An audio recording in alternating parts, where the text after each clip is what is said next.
લીલી મેથીના ભજીયા, મુઠિયા, થેપલા તો બનાવતા જ હશો, પણ ક્યારે લીલી મેથીની ટીકી નહીં બનાવતા. આજે આપણે લીલી મેથીની ટીકી બનાવશું. તેની માટે મેં 1 વાટકો જેટલી લીલી મેથી લીધી છે, સરસ એવી ધોઈને કટિંગ કરીને. તેને આપણે મિક્સર બાઉલમાં એડ કરી દઈશું. હવે મેં પૌવા લીધા છે, નોર્મલ જે પૌવા લઈએ છે તેને હવે સરસ આપણે 2-3 પાણી સરસ એવા વોશ કરી લેવાના છે.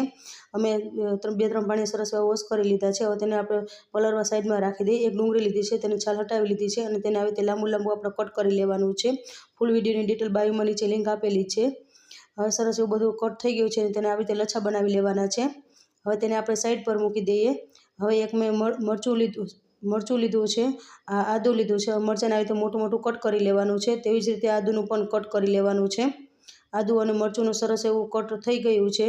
હવે એક મિક્સર જાર લીધું છે.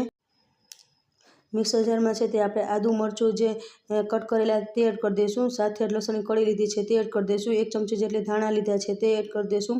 1 ચમચી જેટલી વરિયાળી લીધી છે. 7 થી 8 તીખા લીધા છે તે એડ કરી દઈશું. અને જે આપણે પૌવા પલાળ્યા હતા, પૌવા સરસ એવા પલળી ગયા છે, તે પૌવાને આપણે અંદર એડ કરી દઈશું. આ મિક્સર જારમાં પીસી લેવાનું છે. સાવ બારીક પાવડર નથી કરવાનું, દરદરિયું પીસવાનું છે. જો આવું દરદરિયું સરસ આપણું પીસાઈ ગયું છે. હવે જે આપણે ડુંગળી અને મેથી હતી તેમાં જ આપણે આ એડ કરી દઈશું જે પીસેલું છે તે.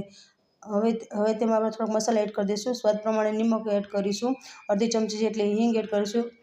1 ચમચી જેટલી લાલ મરચું પાવડર એડ કરી દઈશું. અડધી ચમચી જેટલી હળદર એડ કરી દઈશું.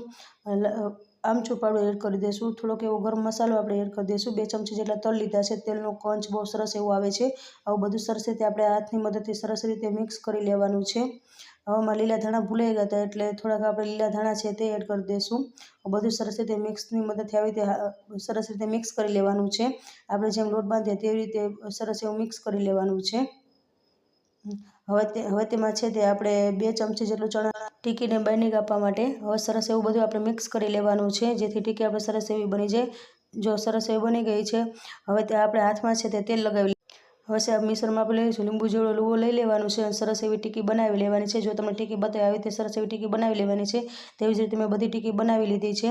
હવે તવો છે આપણે ગરમ કરવા રાખી દીધો છે. તેમાં 2 ચમચી જેટલું આપણે તેલ લેશું. તેલને સરસ ગરમ થવા દેશું. જે આપણે ટીકી બધી બનાવેલી છે તે ટીકીને આવી રીતે આપણે સરસ રીતે ગોઠવી લેવાની છે. ઉતાવળ નથી કરવાની. જો આવી રીતે ક્રિસ્પી થાય પછી તેને પલટાવવાની છે. જો નીચે સરસ એવી ક્રિસ્પી થઈ ગઈ છે, હવે તેને આપણે પલટાવી લઈએ. હવે નીચે પાછી એવી સરસ એવી ક્રિસ્પી થવા દે. નીચે પણ એવી સરસ એવી ક્રિસ્પી થઈ ગઈ છે. તો તૈયાર છે આપણે લીલી મેથીની tikki. And thank you for watching.